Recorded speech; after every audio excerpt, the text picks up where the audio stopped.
முருகா சரணம். நாவல் சரஸ்வதி நற்றுணையாக காக்க காக்க கனகவேல் காக்க.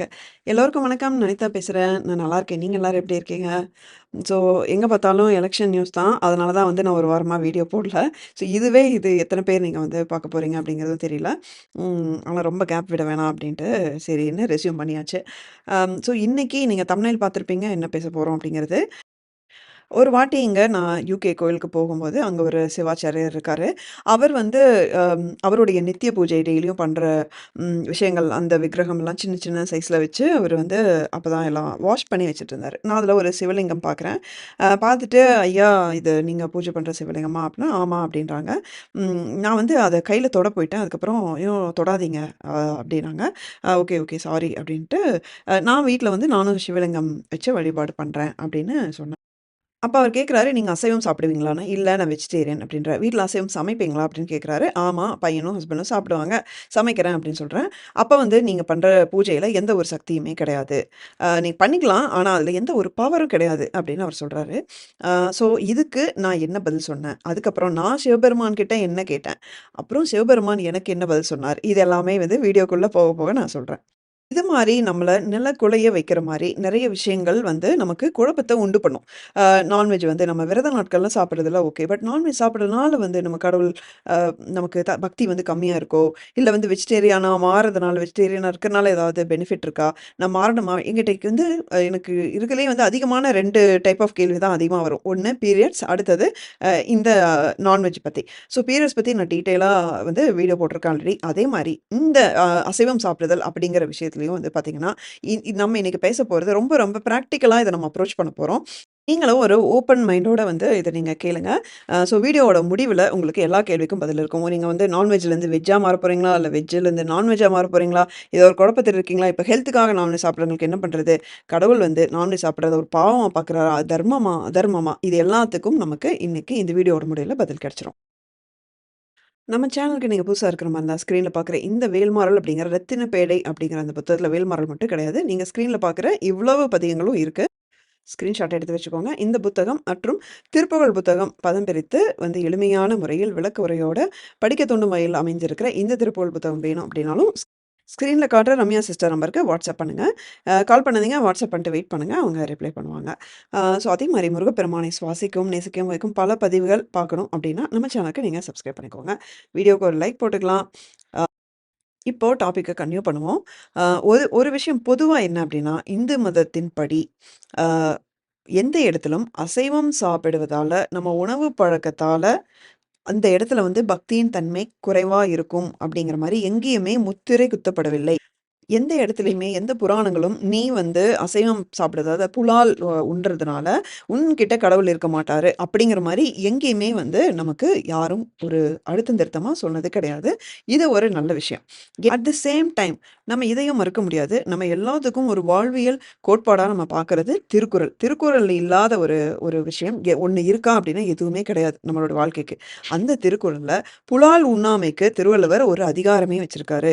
அதாவது நான்வெஜ் சாப்பிட அசைவம் சாப்பிட வந்து ஒரு பாவமாகவும், அதற்கு டைரக்ட்டாவோ, இன்டைரக்ட்டாவோ வந்து அது சாப்பிடுவர்கள் ஒரு காரணமா இருக்கும்போது, நம்ம எவ்வளோ யாகம் செஞ்சும் அதில புண்ணியம் இல்ல. அப்படிங்கிற மாரி திருவள்ளுவர் சொல்லியிருக்காரு. ஸோ அது ரொம்ப அழுத்தம் திருத்தமாவே சொல்லியிருக்காரு.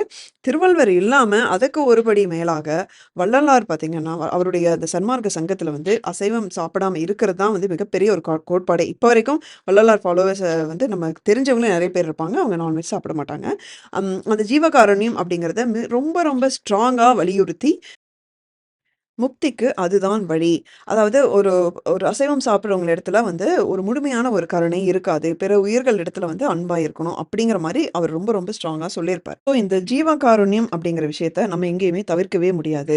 அது எந்த இடத்துல வந்து முக்கியத்துவம் பெறுது அப்படிங்கிறது பின்னாடி நான் பேசும்போது திரும்பியும் இந்த டாபிக் நான் வந்து எடுக்கிறேன். இப்ப என்ன அப்படின்னா, பொதுவா நம்ம வந்து ஒரு விஷயம் புரிஞ்சுக்கணும். இப்ப நான் வந்து நான்வெஜ் நம்மள முக்காவாசி பேர் நான்வெஜ் சாப்பிடுறோம். அது பாவமா? இல்லையா? அப்படிங்கிறதுக்கு இன்டைரக்ட்டா ஒரு பதில் இருக்கு. என்ன அப்படின்னா, அந்த காலத்தில நம்மளுடைய தொன்று தொட்டு வந்து அந்த காலத்தில அந்த சத்திரியர்கள் அப்படிங்கிற அந்த ஒரு மரபும் சரி, ராஜாக்களும் சரி, இந்த மாரி நெறைய பேர் வந்து அசைவம் சாப்பிட்டு தான் வாழ்ந்திருக்காங்க. ஸோ அப்ப இருந்தே தொன்று தொட்டு அந்த மரபிலிருந்து வழி வழியா, வழி வழியா நம்ம வந்து வெவ்வேறு கம்யூனிட்டி, ரிலிஜன் இப்படி வந்து பிரிஞ்சிருந்தாலுமே, நம்மளுடைய முன்னோர்கள் வழியா அதே உணவு பழக்கத்த வந்து நம்ம காலங்காலமா கடைபிடிச்சுட்டு வரும்போது, இப்போ நம்ம அந்த பழக்கத்தோடயே நம்ம இப்ப அசைவம் சாப்பிடுறோம் அப்படின்னா, அது ஒரு அதர்மமாக பார்க்கப்படவில்லை. இதுதான் நம்ம புரிஞ்சுக்கணும் இந்த இடத்துல. அதே மாரி பார்த்தீங்கன்னா, நெறைய வந்து கருப்பசாமி, முனீஸ்வரர், காளியாம்பாள் இது மாரி வந்து நெறைய இந்து மத கடவுள்களுக்கு நம்ம அசைவம் உணவை வந்து படையலாக வைக்கிறது நெறைய பேருக்கு அந்த பழக்கம் இருக்கு. பர்சனலி பார்த்தீங்க அப்டின்னா, எங்களோட குலதெய்வத்துக்குமே நாங்க வந்து மாட்டுப் பொங்கலுக்கு அசைவம் படைப்போம். இது மாரி வந்து நெறைய பேருக்கு அந்த பழக்கம் இருக்கு. அத வந்து ஒரு ஒரு மத சடங்கா தான் பண்ணிட்டு வரோம். அப்டிங்கும்போது அது எந்த இடத்திலயும் வந்து தர்மத்துக்கு எதிரான ஒரு விஷயமா வந்து எங்கேயும் பதிவு செய்யப்படவில்லை. அது நம்ம பார்க்கணும். ஏன்னா, அ காளிகா புராணத்திலேயே வந்து அம்பாளுக்கு எப்படி வந்து அந்த பலியிட்டு எப்படி வந்து படையல் போடணும் அப்படிங்கிற விஷயம் இருக்குது அப்படிங்கிறத சொல்றாங்க. ஸோ இப்படி இருக்கும்போது, அப்ப ஏன் இந்த உணவு பழக்கம் அப்படிங்கிற ஒரு விஷயம் ஒரு பக்தியிலும், ஒரு ஆன்மீகத்தில ரொம்ப ரொம்ப முக்கியத்துவம் வாய்ந்ததா இருக்கு.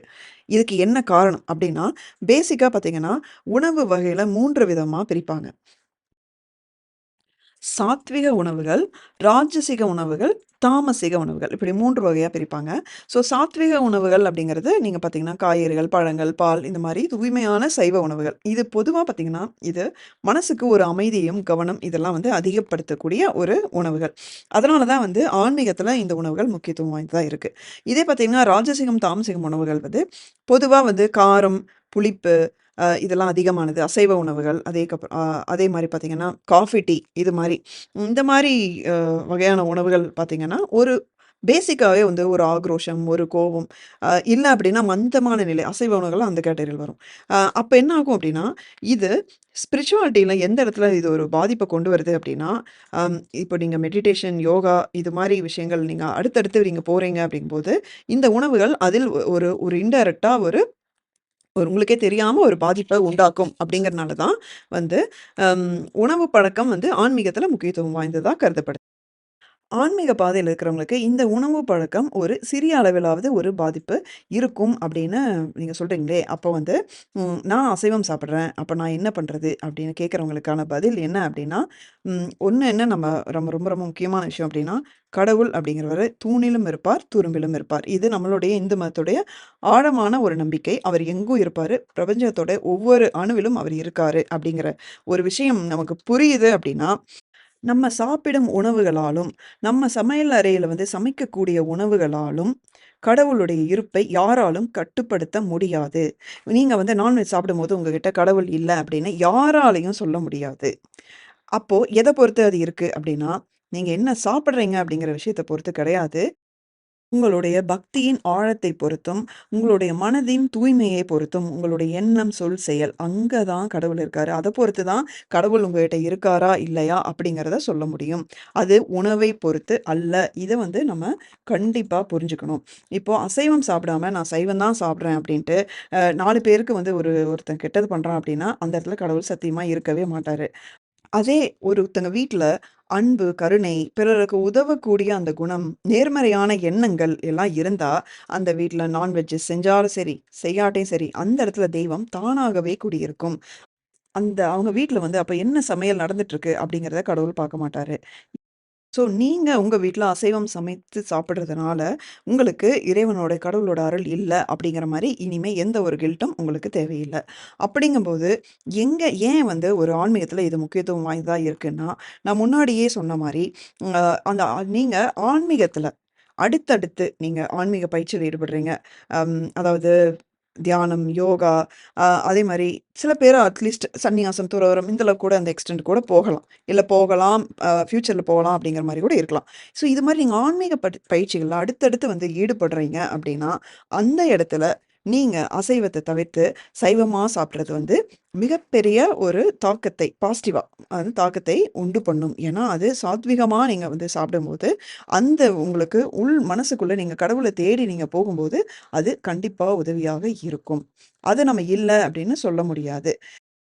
அதுவும் பார்த்தீங்கன்னா, சில பேர் அந்த விரத நாட்கள்ல வந்து பூண்டு, வெங்காயம் கூட அதெல்லாம் சைவம் தான் இருந்தாலும் அது கூட சேர்த்துக்க மாட்டாங்க. ஏன்னா, அது புலன்களை வந்து தூண்டிவிடக்கூடிய சில இன்கிரீடியன்ட்ஸ் ஆக்சுவலி. ஸோ அந்த விஷயங்கள்லாம் தவிர்த்துருவாங்க. ஸோ அதெல்லாம் வந்து நம்ம காலங்காலமா வந்து ஃபாலோ பண்ணிட்டு வர நம்ம முன்னோர்கள் சொன்ன விஷயங்கள் எல்லாம் கண்டிப்பா அதெல்லாம் உண்மதான். ஸோ இதுதான் மிகப்பெரிய காரணமே தவிர, அசைவ உணவுகளை கடவுள் வெறுக்கிறார். அவருக்கு அது பிடிக்காது, சாப்பிட்டா பிடிக்காது அப்படிங்கிறது காரணம் இல்ல.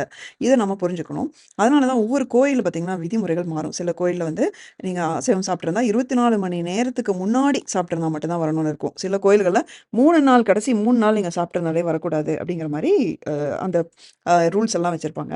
ஸோ அது வந்து நம்ம உடலில் ஒரு ஒரு வேறு மாதிரியான ஒரு தாக்கம் இருக்கும் அப்படிங்கிறது தான் காரணம். ஸோ இதுக்கு வேற மாரி நம்ம எடுத்துக்கொள்ளக்கூடாது. ஸோ நீங்க வந்து ஒரு சைவம் தான் நீங்க அசைவம் ஆல்ரெடி சாப்பிட்டுருக்கீங்கன்னா, நீங்க சைவமா மாறணுமா வேண்டாமா? அப்படிங்கிற மாரி ஒரு பயங்கர குழப்பத்தில இருக்கீங்க அப்படின்னா, கண்டிப்பா அது எத பொறுத்ததுன்னா, நீங்க உங்களுடைய ஆன்மீக பாதையில அடுத்தடுத்து வந்து எந்த மாரி ஒரு நோக்கத்தில நீங்க இருக்கீங்க? இந்த மாரி போக போறீங்கங்கிற உங்களுடைய எண்ணம் அத பொறுத்து தான் இது இருக்கு.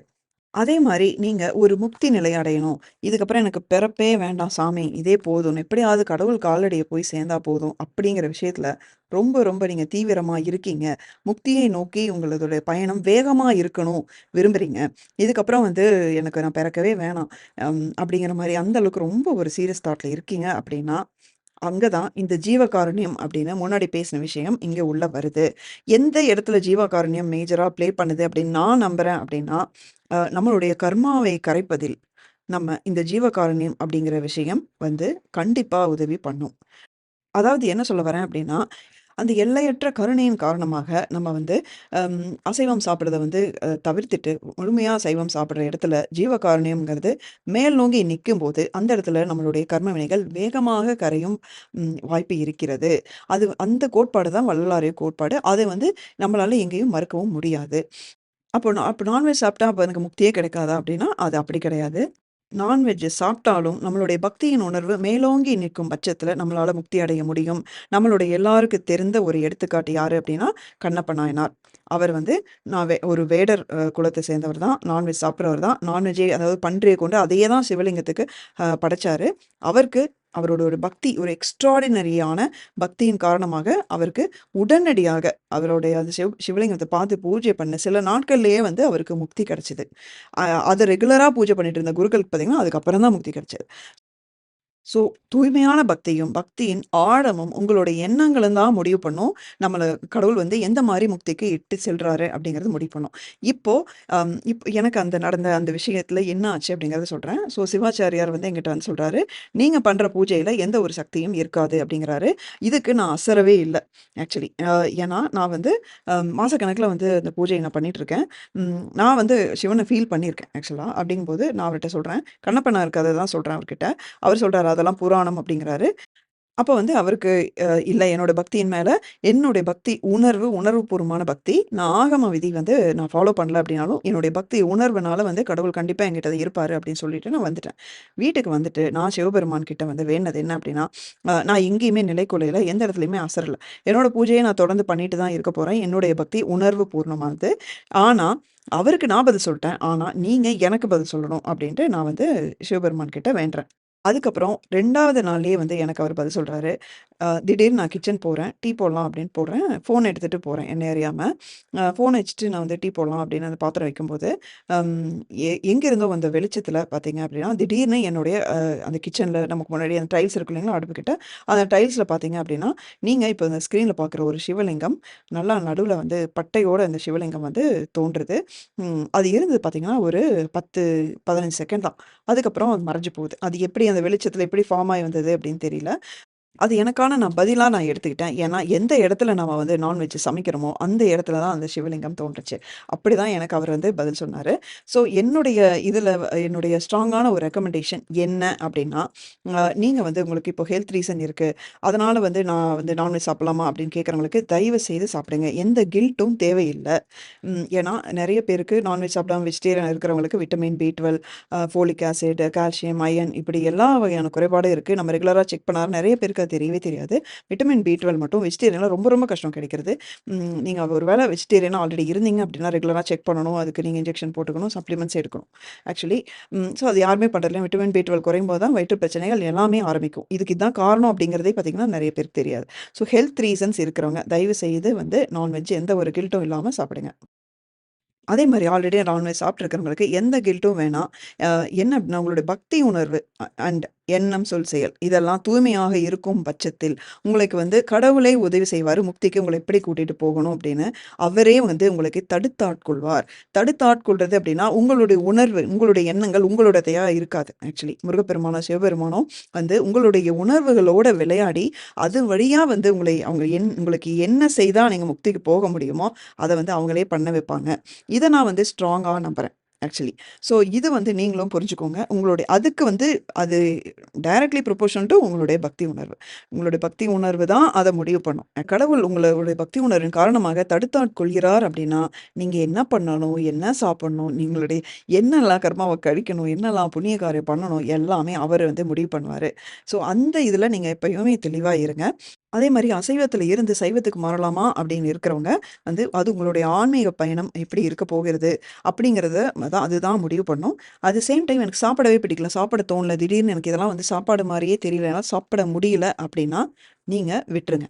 சாப்பிடுறது அசைவத்திலருந்து சைவத்துக்கு நீங்க மாறிருங்க. ஏன்னா சில சமயம் உங்களுடைய ஆன்மா உங்களுக்கு உணர்த்தும். ஸோ, உங்களுடைய ஆன்மா என்ன உணர்த்துதோ, அத நீங்க ஃபாலோ பண்ணிக்கோங்க. இப்ப நமக்கு எல்லாமே தெளிவா இருக்கும் அப்படின்னு நெனைக்கிறேன். ஓரளவுக்கு. இதுல இன்னுமே உங்களுக்கு வந்து டவுட் இருந்தது அப்படின்னா, நீங்க வந்து கமெண்ட்ல சொல்லுங்க. நான் உங்களுக்கு ஆன்ஸர் பண்றேன். இது உங்களுக்கு இந்த வீடியோ யூஸ்ஃபுல்லா இருக்கு அப்படின்னா, தயவுசெய்து கமெண்ட் பண்ணுங்க. எல்லாரும் ஷேர் பண்ணுங்க. ஹைப் அப்படிங்கிற ஒரு ஆப்ஷன் வரும். ஹைப் பண்ணுங்க. Thank you so much. அடுத்த வீடியோல பார்க்க வரைக்கும் முருகா சரணம்.